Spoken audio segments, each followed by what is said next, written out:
misaotra ny raindray tsika raha mbola omeny tombonandro aveloma nafahana miaino ny teny iray amin'ity androany ity. Tsy misy zavatra ho resantsika eto afa-tsy Jesosy Kristy, ilay fahafenon'Andriamanitra. Miaraba anao amin'ny anarany tonga somatsara amin'izao fotoana izao indray. Fanamasina ny ikasika antsika indray, fanamasina ny ikasika anao indray, ampahery anao, hanohana anao, hatonga anao babony bebe kokoa hatrany.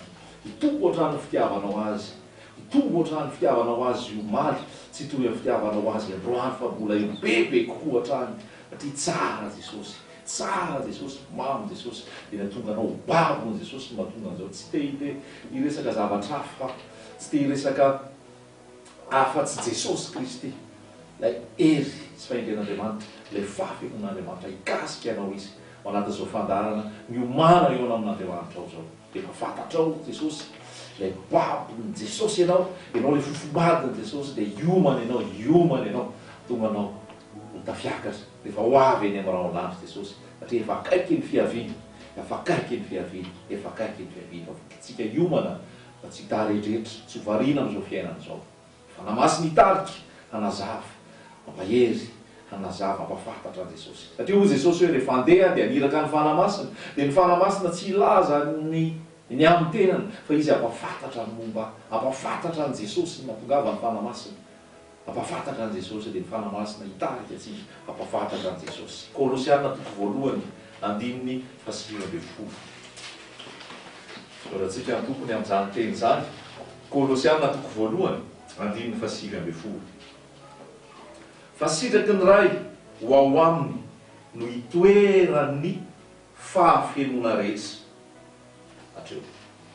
Fa sitraky ny ray ho ao aminy no hitoeran'ny fahafenona rehetra, zany hoe ao amin'izy io, ao amin'ny Jesosy Kristy. Ao amin'ny Jesosy Kristy no hitoeran'ny fahafenona rehetra. Jesosy Kristy, zay ihany. Dia ndao sika hiresaka an Jesosy. Ndao sika hiresaka an Jesosy, fanamasina mitarika. Voalaza ihany koa any amin'ny Romanina, toko faha 1 andininy faha 9 dia voalaza hoe fa izy no miaviany zao zavatra rehetra zao, ary izy no miazo anazy, sady izy koa no antony. Izy ane no miamboninahitra. Iza io izy io? Jesosy Kristy io avy amin'ny Nazareta. Fa izy no miaviany zao zavatra rehetra zao, any izy no mahary, izy no miazo anazy, izy no miazo anazy io zao tontolo zao io. Io zao tontolo zao globitsika io miantona amin'ny tsy misy io, fa dia Jesosy no miazo an'io. Iray mitazona an'io amin'ny teniny, Jesosy ilay tenin'Andriamanitra. Dia izy no miaviany zao zavatra rehetra zao, izy no miazo anazy, izy no antony. Izy ane no miamboninahitra. Jesosy Kristy no miamboninahitra, tsy olombelona, tsy atoko-pivavahana, tsy atoko-ponona, fa Jesosy Kristy irery ihany. Ato amin'ity tenin'Andriamanitra ity dia zao tsy misy afa-tsy Jesosy mambarata. Manomboka any amin'ny Genesis dia efa miresaka an Jesosy io. Manazava anao ny fanamasina. Genesis toko voalohany miresaka ny amin'ny hoe fahazavana. Andriamanitra manao hoe nisy ny mazava, nisy ny mazava. Fa milaza an Jesosy zany. Préfiguration.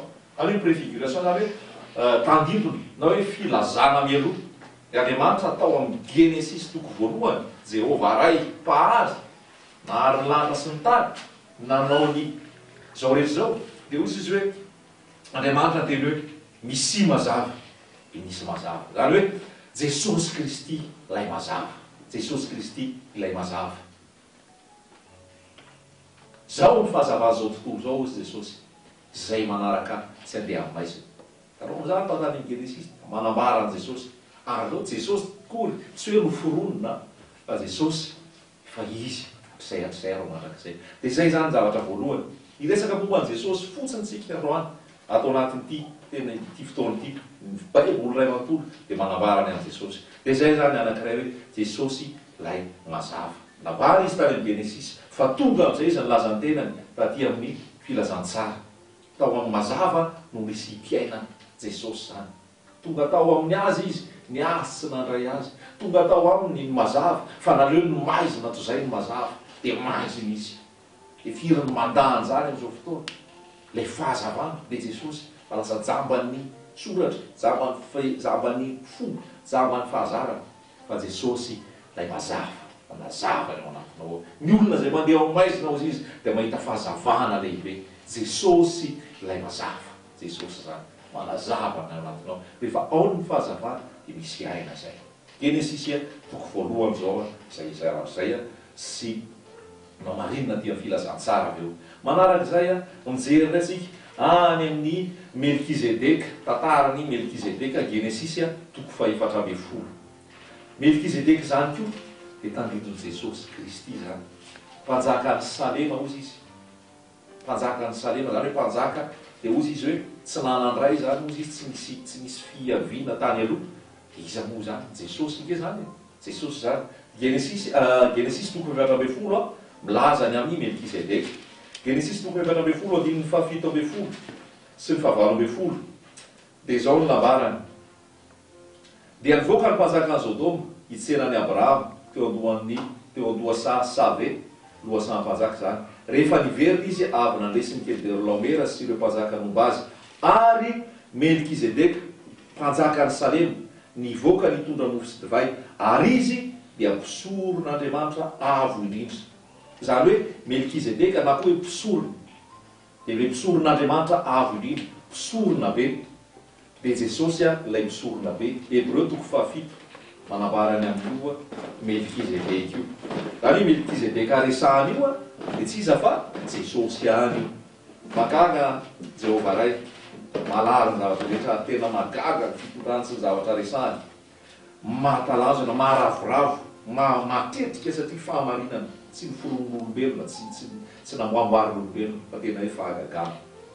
Hebreo toko fahafito andininy fahatelo. Ery ambonitsika mahita hoe fampitahana ny Kristy sy Melkizedeka.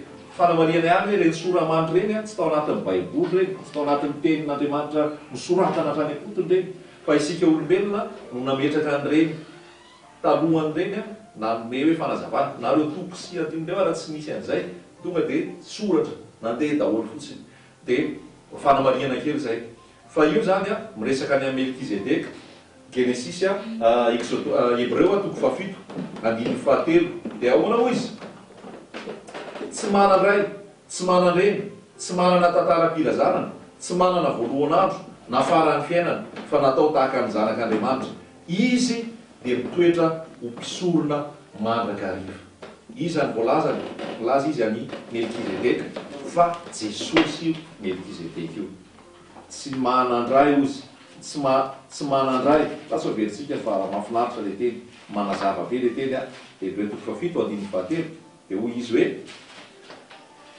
tsy manandray, tsy manandreny, tsy manana tantaram-pilazanana, tsy manana voalohan'andro na farany fiainana, fa natao tahaka ny zanak'Andriamanitra. Izy dia mitoetra ho mpisorona mandrakariva. Jesosy Kristy ihany koa zany. Genesisy toko efatra ambin'ny folo efa manambara ny amin'ny Jesosy ilay mpisorona be. Dia ny Hebreo anao rehefa mamaky dia Jesosy ilay mpisorona be nitondra ny fahotantsika, nanolotra ny tenany mihitsy ho sorona hamonjy atsika. Tonga teo Jesosy tsy nisy trompo mpisorona takeo aoriana, fa Jesosy ilay mpisorona be. Melkizedeka, Jesosy tandindony amin'ny Jesosy zany zay. Tsara ny tenin'Andriamanitra. Raintsika ihany Jesosy ihany koa ilay sorona. Zany hoe sady sorona izy no natolotra izy no nanolotra ny tenany, sady sorona be izy zany no izy ihany no sorona natolotra. Zay Jesosy sorona be, misorona rehefa anatona amin'ny ray ao fitoerana masonindrindra dia mitondra fanatitra, atolotra. Izay no entin'ny mpisorona. Fa Jesosy Kristy dia izy mihitsy no mpisorona, dia ny tenany ihany koa mpisorona. Dia voalaza zany ao amin'ny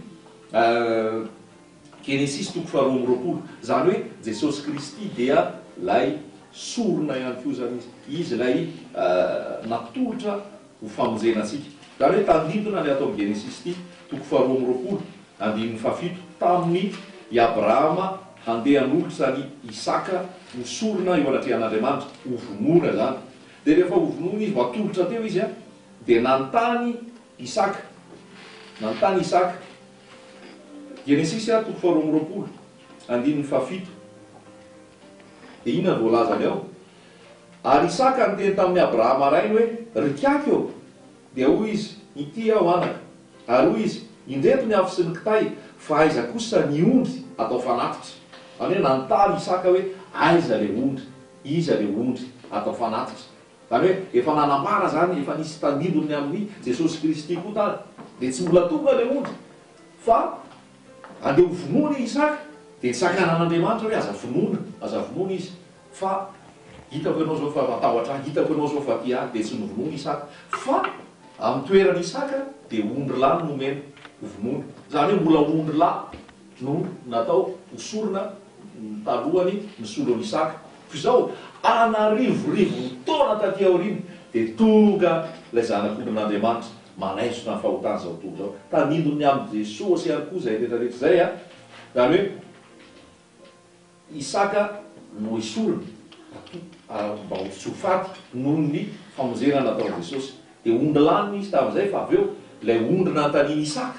Io zany Jesosy ihany hoe aiza le Jesosy, aiza le mpamonjy. Le ondry dia voalaza Jaolina toko voalohany andininy fahasivy amby roapolo. Jaolina toko voalohany andininy fahasivy amby roapolo. Tonga ilay ondry dia efa nanontaniany Isaka tary amin'ny anarivorivo taonany. Andriamanitra dia maharitra. Tiako ampaherezana anao zany. Mety anaty fitsapahana ianao, ao anaty fisezana ianao, miteny ianao hoe ahoana ihany ary izy zany, aiza ihany ary izy zany, matoky any dady. Fa maharitra izy, ary maharitra izy, manana faharetana ihany koa fa ho avy amin'ny fotoana androny ny famonaniana zay nomeny ianao, ny teny nambarany aminao, teny efa nilazainy taminao, sady fa tsy maintsy tanterahana zany. Andriamanitra maharitra izy. Jaolina toko voalohany andininy fahasivy amby roapolo. Ahoana hozy izy? Noho ny ampitso dia nahitan Jesosy avy manatona azy Jaolina, ka dia hoy izy, indro ny zanak'ondrin'Andriamanitra izay manaisitra ny fahotany zao tontolo zao. Jesosy Kristy, ilay zanak'ondrin'Andriamanitra. Nanontany Isaka, aiza ny kiaky ny zanak'ondry? Tany ny Genesisy mibarainy, aiza ny zanak'ondry? Namaly Jaolina aty amin'ny Jaolina toko voalohany andininy fahasivy amby roapolo. Indro zanak'ondrin'Andriamanitra izay manaisitra ny fahotany zao tontolo zao. Zany planin'Andriamanitra, zany Jesosy Kristy zany. Tsara ny tompo Jesosy ilay zanak'ondry. Avy eo mahita indray tsika ao tandidony amin'ny Jesosy dia ilay anjelin'i Jehova. Rehefa miteny any amin'ny fanekena taloha any hoe anjelin'i Jehova dia Jesosy Kristy zay. Zany efa nambara tato koa zany Jesosy Kristy. Nambarako aminao zany Jesosy Kristy ilay anjelin'i Jehova. Pitsara toko fahatelo ambin'ny folo. Pitsara toko fahatelo ambin'ny folo andininy fahatelo. Pitsara. Aiza ho aiza ny pitsara? Pitsara toko fahatelo ambin'ny folo andininy fahatelo. Eto indray zany dia tantara ny amin'ny rain'i Samson. Vakio ny tenin'Andriamanitra rehefa vitantsika ny fampianarana eto. Fa milaza ny amin'ny Jesosy ihany koa ity. Niseho ny anjelin'i Jehova hozy izy. Pitsara toko fahatelo ambin'ny folo andininy fahatelo. Ary ilay anjelin'i Jehova niseho tamin'ny ravehivavy ka nanao hoe, indro momby ianao ka tsy niteraka, nefa hanananaka ianao ka hiteraka zazalahy. Io anjelin'i Jehova io dia tsy izy io fa Jesosy Kristy. Io niseho io. Niseho io. Any hoe Kristofany, any hoe ny fisehoan'i Jesosy amin'izany fotoana maha-Andriamanitra azy. Dia io anjelin'i Jehova io dia tsy iza fa Jesosy Kristy io. Satria izao, ahoana no mahomby Jesosy Kristy io? Eo amin'ny andininy fahafito ambin'ny folo. Dia hoy Manoa, andininy fahafito ambin'ny folo. Dia hoy Manoa tamin'ilay anjelin'i Jehova, iza moa ny anaranao? Mba hanomezanay voninahitra anao rehefa tanteraka ny teninao. Ary hoy ilay anjelin'i Jehova taminy, nahoana no manontany ny anarako ianao? Fa anarana mahagaga zany. Zany ny voalaza. Hoy ilay anjelin'i Jehova, nahoana manontany ny anarako ianao fa anarana mahagaga zany. Zany. Dia rehefa mamaky ianao any amin'ny Isaia toko fahafito na toko fahasivy izy teo dia hoe zazalahy teraka ao antsika. Ny anarany dia atao hoe mahagaga. Jesosy zany. Jesosy zany misaotra, Jesosy misaotra fanamasina amin'ny fanazavanao ny fisehoanao. Fa izay nolazainy teto ilay anjelin'i Jehova, nahoana ianao manontany ny anarako? Fa mahagaga zany, mahagaga ny anarany. Miteny amin'izay Isaia aty amin'ny arivo fotoanany aty koa, miteny izy hoe zaza ny ateraka ao antsika, zazalahy no ateraka ao antsika. Dia ny anarany ny tany sainy teo daholo, ny anarany merveilleux, mahagaga. Dia io anjelin'i Jehova io zany. Zany Jesosy zany. Tsy misy sain'olombelona mahavita an'izany. Ho anao izay tsy mino an'Andriamanitra, tsy mino ny fisian'i Jehova Ray sy ny atao amin'ny Baiboly, tsy misy sain'olombelona mahavita mametrapetraka an'izany. Fa Jehova Ray no mandamina an'izany. Jesosy Kristy, ilay anjelin'i Jehova. Ny anarany atao hoe mahagaga, merveilleux. Zay zao ihany koa Jesosy Kristy lay izy ty tena hoe anaran'i Jesosy lay izy. Mosesy rehefa teo amin'ilay inona izy teo zany, inona moa ny anaran'iny le azo mirehatra, buisson ardent izy amin'ny teny frantsay, de Exodosy toko fahatelo, Exodosy toko fahatelo rehefa niseho taminy Jehova haniraka azy hanapaka an'Israely, de nanontany tao izy hoe iza moa io nao maniraka io, de niteny Jehova ray hoe lazao azy fa izy no maniraka anahy, izao zay izy. De hitantsika ato zany Exodosy toko fahatelo andiny faefatra ambin'ny folo milaza hoe aroy Andriamanitra tamin'i Mosesy, izao zay izy hatrizay ka ho mandrakizay. Aroy koa izy, izao ho lazainao amin'ny zanak'Israely, izao zay izy no efa naniraka aho aty aminareo, zany hoe Jesosy lay izy. De jerentsika ray ny Genesis, vita ny Genesis, Exodosy, jerentsika ray ny Jaune toko fahavalo andiny fahavalo amin'ny dimapolo. Lazaiko aminao fa tsisy afa-tsy Jesosy ny ato amin'ny Baiboly. Jesosy no mpanjaka, Jesosy no ambony indrindra, Jesosy ny tsara indrindra, Jesosy ny fahafenon'Andriamanitra, zavatra rehetra. Jaune toko fahavalo andiny fahavalo amin'ny dimapolo. De hoy izy, hoy Jesosy taminy, lazaiko aminareo marina tokoa, fony tsy mbola ary Abraham, de izy ao. Izy ao, Jesosy io teny io, fony tsy mbola ary Abraham, de izy ao. Dika zay zany hoe talohan'ny Abraham izy, efa izy. Dia Jehova ray miteny ato amin'ny Genesis, le nilazaintsika teo. Exodosy mantsy azafady, de Exodosy toko fahatelo, andiny faefatra ambin'ny folo teo hoe lazao amin'ny zanak'Israely fa izao zay izy no maniraka, zany hoe izy io. Genesis Exodosy toko fahatelo io, de le Jaune toko fahatelo andiny fahavalo amin'ny dimapolo, dia Jesosy Kristy zany. Jesosy Kristy zany, tsara Jesosy. Zay Jesosy zany, lava ny resaka betsaka mbola tianambara, mandeha ihany fotoana, fa tena hoe mahakasika anao zany Jesosy daholo eny io e. Tsy fomba fivavahana io, tsy atoko fivavahana io, tsy atoko tonono io, fa Jesosy mihitsy raisinao, fiainanao anao. Toizatsika ihany, le fahendrena. Le fahendrena dia tsy iza fa Jesosy Kristy zany. Ohabolana toko fahavalo, milaza momba fahendrenany ao, de io resaka resahana io de Jesosy Kristy io. Mahita ianao avy eo any amin'ny Efesiana toko fahatelo, de misy ihany hoe maro samihafa ny fahendren'Andriamanitra. Jesosy Kristy zany fahendren'Andriamanitra. Korintiana voalohany, toko voalohany any amin'ny andininy farany de milaza koa hoe Jesosy Kristy hery sy fahendren'Andriamanitra. Any amin'ny lohabolana nataon'i Solomona de efa milaza Jesosy izy, fahendrena. Jesosy tonga ato amin'ny testamenta vaovao, Jesosy le fahendrena. Zany de Jesosy daholo zany, mahagaga ane zany. De toizatsika avy eo, Petera faharoa toko voalohany andininy fasivy ambin'ny folo. Petera faharoa toko voalohany andininy fasivy ambin'ny folo, de milaza indray eo Petera faharoa toko voalohany andininy fasivy ambin'ny folo ny amin'ny hoe fanahin'i Kristy. Fanahin'i Kristy.